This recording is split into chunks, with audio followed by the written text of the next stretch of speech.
बिस्मिल्लाहिर्रहमानिर्रहीम। अस्सलाम वालेकुम स्टूडेंट्स, कैसे हैं आप सब। आज हम पढ़ेंगे टॉपिक 4.6 चैप्टर 4 का। टॉपिक का नाम है हमारे पास एस्केप वेलोसिटी।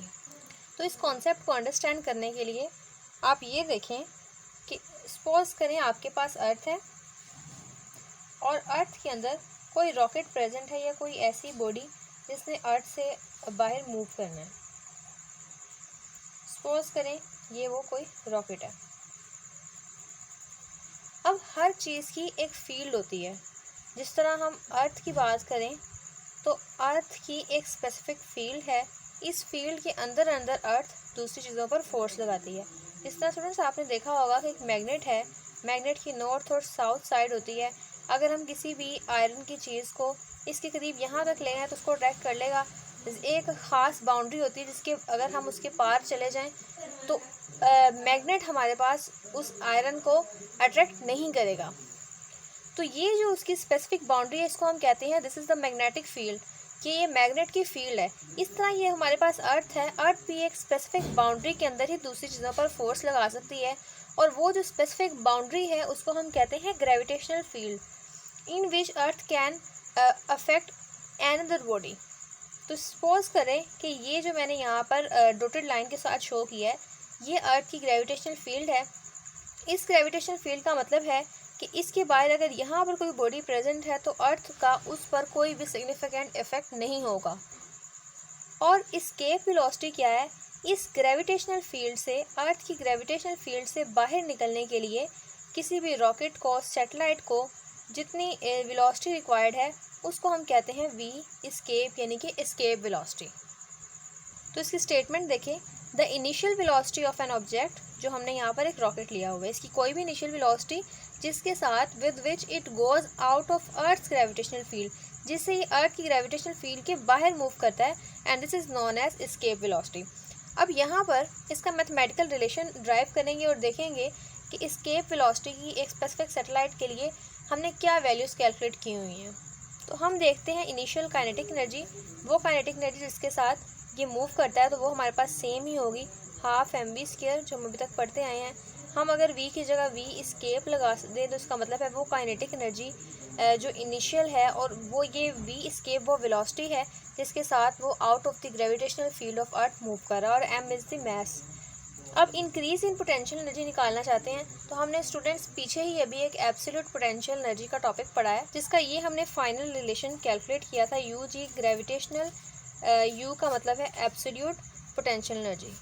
हम कहते हैं कि वो हमारे पास रिलेशन ये था जो भी मैंने पीछे से ही देखकर लिखा है, और ये वही रिजल्ट है जिसको हमने लास्ट लेक्चर में कैलकुलेट किया था कि ये हमारे पास इनिशियल वेलोसिटी है और फाइनल वेलोसिटी जब वो अर्थ की ग्रेविटेशनल फील्ड से बाहर ही चला जाएगा तो उसको हम ज़ीरो लेते हैं क्योंकि ग्रेविटी का उस पर कोई भी इफेक्ट नहीं होगा।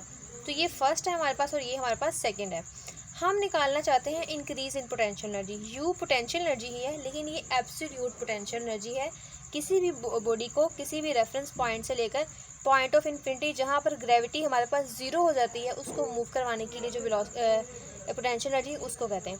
और यहाँ से हम किसी सर्टेन पॉइंट से एक ऐसी फील्ड में, एक ऐसे स्पेस में भेज रहे हैं रॉकेट को जहाँ पे फोर्स ऑफ ग्रेविटी ज़ीरो हो जाती है। आपको ये मेरी बात समझ आ रही होगी अगर आपने मेरा लास्ट लेक्चर देखा है और ग्रेविटेशनल पोटेंशियल एनर्जी का एस्केप अगर आपने ये वाला टॉपिक देखा हुआ है तो, कि इस पॉइंट से हम किसी भी सर्टेन पॉइंट से 1 2 से बॉडी को लेकर जा रहे हैं इन्फिनिटी पॉइंट n तक जहाँ पे हमारे पास फोर्स ऑफ ग्रेविटी ज़ीरो हो जाती है। तो यही केस यहाँ पे है कि हम चीज़ को अर्थ की ग्रेविटी से बाहर मूव करा रहे हैं जहाँ पर force of gravity becomes zero है, और ये है वो इन्फिनिटी पॉइंट हमारे पास। अब हम इंक्रीज इन पोटेंशियल एनर्जी निकालेंगे तो हमें फाइनल माइनस इनिशियल करना होगा। फाइनल हमारे पास ज़ीरो है और माइनस करेंगे इनिशियल, हमारे पास minus capital G capital M small M divided by R है। तो minus zero minus minus plus, तो इसका मतलब हम प्लस लगा सकते हैं शुरू में, capital G capital M small M divided by are.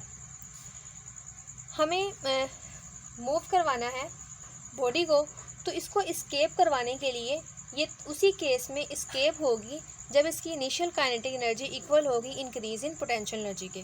ये कह लें कि आपके पास एक कंडीशन है जिसमें इनिशियल काइनेटिक एनर्जी इक्वल है इंक्रीज इन पोटेंशियल एनर्जी के, और इनिशियल काइनेटिक एनर्जी की आपके पास वैल्यू है 1/2 m v² और v के साथ हम लगाएंगे एस्केप। पोटेंशियल एनर्जी हमारे पास है capital G, capital M, small M divided by R. हम यहाँ पर कैलकुलेट कर रहे हैं एस्केप वेलोसिटी को। तो देखें स्टूडेंट्स, वेलोसिटी वाली टर्म इस पूरे रिलेशन में हमारे पास लेफ्ट राइट की साइड पे है, तो ये हमारे पास वेलोसिटी की टर्म है। इसको हम सेपरेट करेंगे।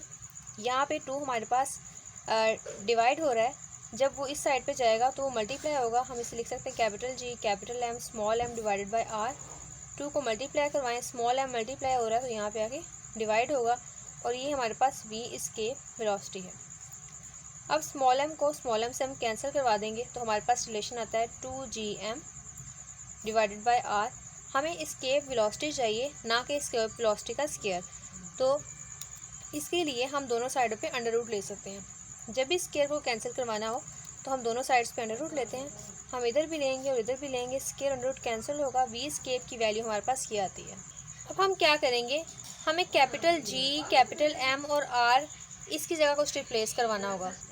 हमें यहाँ पर क्योंकि ये वैल्यू चाहिए, तो इसके लिए हमारे पास एक ही रिलेशन है ग्रेविटेशनल का, ग्रेविटेशनल फोर्स का, वो हम ये इसको पुट करवाएंगे। और एफ जी की वैल्यू हमारे पास हमने पढ़ा हुआ रिलेशन F = W = mg होता है। हम क्या करते हैं, एफ जी की जगह mg पुट करवा देते हैं, क्योंकि इसकी इक्वल ही है mg g capital M small m divided by R square. आपको एक साइड पे कैपिटल G, कैपिटल M और R को सेपरेट करना है। यानी इस केस में अगर हम देखें capital G, capital M divided by R, इसके अलावा हमारे पास M और R और भी प्रेजेंट है यहाँ पे, लेकिन हमारे पास रिक्वायर्ड जो है वो हमें इसकी वैल्यू चाहिए, तो हम इसको ब्रैकेट में कर लेंगे और दूसरी साइड पे हमारे पास mg वैसे ही प्रेजेंट रहेगा। अब हम क्या करेंगे, इसको सेपरेट करने के लिए यहाँ r डिवाइड हो रहा है, जब वो दूसरी साइड पे आएगा तो वो मल्टीप्लाई होगा। m यहाँ पर इसके साथ मल्टीप्लाई हो रहा है, तो यहाँ पर ओवर के नीचे आएगा यानी डिवाइड होगा। तो capital G, capital M divided by R की वैल्यू हमारे पास ये आती है, जहाँ पे आप m को m से कैंसिल करवा सकते हैं। तो capital G, capital M divided by R = GR। आप ये पुट करवा सकते हैं इस रिलेशन के अंदर, पुट इन 1। तो हमारे पास एस्केप वेलोसिटी का रिलेशन क्या होगा, v एस्केप = कैपिटल G = √2, और gm ओवर r की जगह हम क्या पुट करवा सकते हैं, gr। अब यहाँ पर हम at the surface of earth बात करते हैं, तो हम r को रिप्लेस करवा देते हैं कैपिटल R से, यानी कि अर्थ का रेडियस है, तो v एस्केप की वैल्यू आती है √2gr। आप यहाँ पे भी r पुट करवा सकते हैं, अगर आप चाहें तो आप शुरू से ही कैपिटल R का यूज़ कर लें, तो वो भी आपके पास ठीक ही अप्रोच होगी। अब देखते हैं कि v एस्केप वेलोसिटी की एग्जैक्टली हमारे पास वैल्यू क्या आती है। ये वो फाइनल रिलेशन है जो हमें बुक के अकॉर्डिंग ड्राइव करना था। अब बुक में डायरेक्ट इसका रिजल्ट पुट किया गया कि भाई अप्रॉक्सीमेटली इतनी एस्केप वेलोसिटी है सैटेलाइट की, लेकिन हम उसको कैलकुलेट करेंगे by putting the values in this formula. यहाँ पे स्मॉल g हमारे पास ग्रेविटेशनल एक्सेलरेशन है और कैपिटल R हमारे पास रेडियस ऑफ द अर्थ है। रेडियस ऑफ अर्थ की वैल्यू फिक्स है 6.4 × 10⁻⁶ मीटर, और ग्रेविटेशनल एक्सेलरेशन की भी वैल्यू फिक्स है g = 9.8 मीटर/सेकंड²। तो आपको ये दोनों चीज़ें यहाँ पर पुट करवानी है। v एस्केप = √2, g की जगह 9.8, r की जगह 6.4 × 10⁻⁶। आप इसको मल्टीप्लाई करें, मल्टीप्लाई करने के बाद इसका अंडर रूट लें, तो आपके पास आंसर आता है 11200, और क्योंकि वेलोसिटी है, वेलोसिटी का यूनिट मीटर/सेकंड है, तो ये आपके पास इसकी एस्केप वेलोसिटी आती है। अगर आप प्रीफिक्सेस को यूज़ करना चाहें और बुक जैसा आंसर चाहते हैं, तो आप इसको साइंटिफिक नोटेशन में कन्वर्ट कर सकते हैं। कैसे करेंगे, पॉइंट जहाँ किसी का प्रेजेंट नहीं होता वो लास्ट पे होता है। 1 2 3 स्टेप्स आप पीछे आएंगे, 11.200 मल्टीप्लाई 10⁻³ मीटर/सेकंड। और प्रीफिक्सेस में आपने देखा है किलो इक्वल होता है 10⁻³ के, तो आप यहाँ पर पुट करवा सकते हैं 11.200 किलोमीटर/सेकंड। तो ये आपके पास एस्केप वेलोसिटी की वैल्यू आती है, और यही हमारे पास फाइनल रिजल्ट भी होगा। So the escape velocity of a satellite will be 11.2 किलोमीटर/सेकंड। अब इस टॉपिक में से और भी MCQs आ सकते हैं, जिस तरह इसका फाइनल रिजल्ट पूछ सकते हैं, और इसमें MCQs क्या आ सकते हैं कि मैक्सिमम हाइट पे वेलोसिटी 0 होती है और मिनिमम हाइट पे हमारे पास वेलोसिटी मैक्सिमम होती है। यानी हाइट और वेलोसिटी हमारे पास दोनों एक कह लें कि वाइस वर्सा थिंग्स हैं। तो ओके स्टूडेंट्स, ये हमने रिजल्ट कैलकुलेट कर लिया है। इंशाल्लाह नेक्स्ट लेक्चर में हम वर्क एनर्जी थ्योरम देखेंगे। तब तक के लिए अल्लाह हाफिज़।